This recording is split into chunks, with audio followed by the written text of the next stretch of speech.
Hi, welcome to my YouTube channel.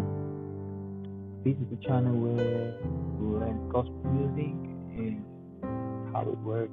Okay, so today we are going to be talking on music theory.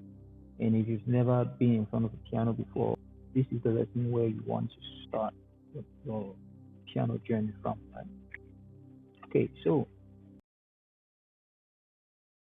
what is music theory? Music theory is just the reason why people play what they play when they play the piano.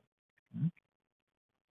Okay, so yeah, so if you've never sat in front of a keyboard before, in front of a piano before, if you sit on your piano, you'll realize a few things, and one of them is the layout of the piano, right? You realize that you have these black keys, these black notes spread across the piano, which the keys are arranged in patterns of twos and threes, right?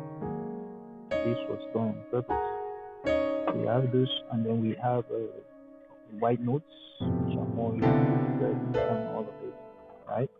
Okay.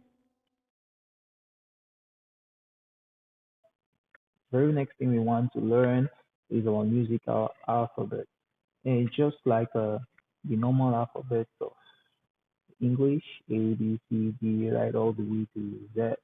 So on the piano, we have letters from A, spanning from A to G, and then we start all over again.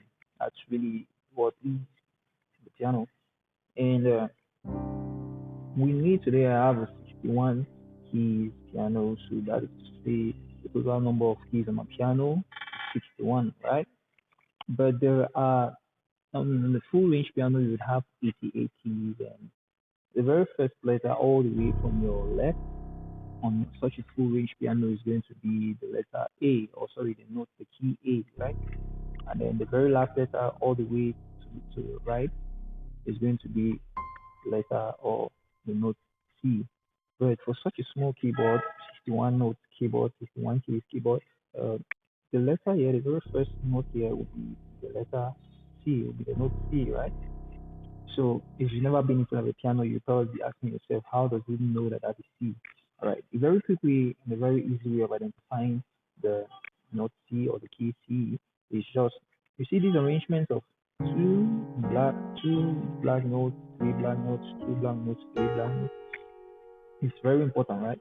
Because wheresoever you see these two black notes, right, the first of the black notes, the letter just the order. Sorry, I keep saying letter. I don't know why. The notes, just the white note just before this first black note is always C, right? Like you see there on the screen, it says C, right? So this is always going to be C, right? This is always going to be C, and then from there we just count up C, D, E, E, F, G, A. You see G. We stop at G. I told you earlier that our musical alphabet we just use C to G. I'm sorry, A to G, the first seven, right? So anytime we have C, D, A, F, G, we go back to A, then B, C, D, E, F, G, and all the way to the top, right?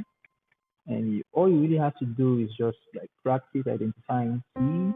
Remember again the notes just the white note just before this arrangement of two black notes before this first black note here, right?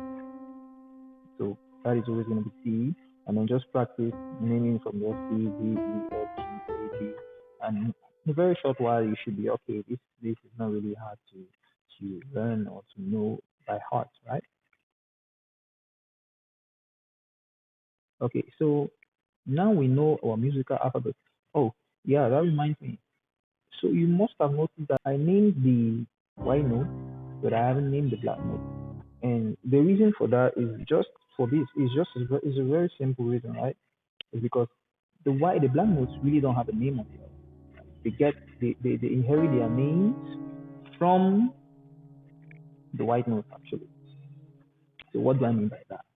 Okay, so this I'm actually teaching on something now called accidentals. Let me just fix my camera a bit. Okay, I'm talking on accidentals right now. All right. So accidentals in music are just really a fancy way of saying that if we have a note, for instance, a note C, if we have such a note, and then if we happen to sharpen this note or raise this note by a half step, now I'll touch on what the half step is in just a little while, right? But if we happen to raise this note by just a half step, if we tend to sharpen this note, see, we are not actually playing it. So we no, no. If we tend to sharpen this note, we do what is called sharpening the note in music, then we have the very next note on the piano, which will be C sharp, as you see the software showing on the screen, right? So C, this is really just C that has been sharpened. So we are sharpening. So we say we are sharpening C, and this, when we are moving from your left to your right on your piano, we say you're moving up the piano, right? So if we are moving from C all the way to the right, and we tend to sharpen C, then we have the note C sharp, which is this black note we find here. And that's why I say the black notes don't really have a name on them, because it's just really inheriting the name C, but it tells us that C has now been sharpened, which now gives us a different sound, right? So they're not the same notes per se because they have a different sound, right? But it sort of gets its name from C.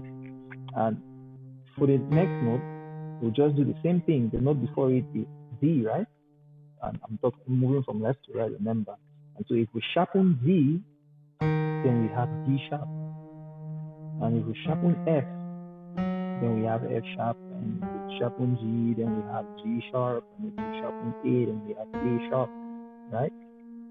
Now, so we know that this is C sharp, D sharp, F sharp, G sharp, and A sharp, right? Okay. But here's the crazy thing. These black notes actually have two names, right? When we're moving from left to right and we sharpen the white note, right? We have the corresponding sharps here now, right? The corresponding sharps, C sharp, D sharp, F sharp, G sharp, and A sharp, right? Now, the crazy thing is when we are moving from left to right, we now flatten the notes and then we get the corresponding flat.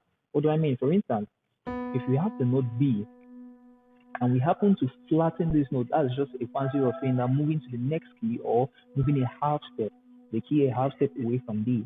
And again, I'll explain what a half step and whole step is in just a bit. So if we have this note B and then we tend to just move it towards the right or flatten this note by a half step, we tend to have B flat. And remember, this was still A sharp when we're moving to the right? But now we're moving to the left, and then we have B flat.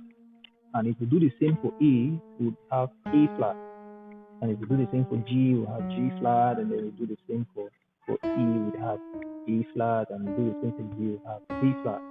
So you tend to see now that this same note, which was once C sharp, D sharp, F sharp, G sharp, and A sharp, is now B flat, A flat, G flat, E flat, and D flat. So that's crazy, right? Like I said, when we're moving to the right, we sharpen the notes, and when we're moving to the left, we flatten the notes, right? So we have C sharp and D sharp and all these sharps. When we're moving to the right, we're sharpening the notes, and when we're moving to the left, flatten the notes, and we have the corresponding flat. By so doing, we then have the names of the black notes, right? And that's why I said the black notes inherit their names from their corresponding white notes or from the white notes. They don't really have names of their own because they are either a sharpened version of the white note or a flattened version of the white note.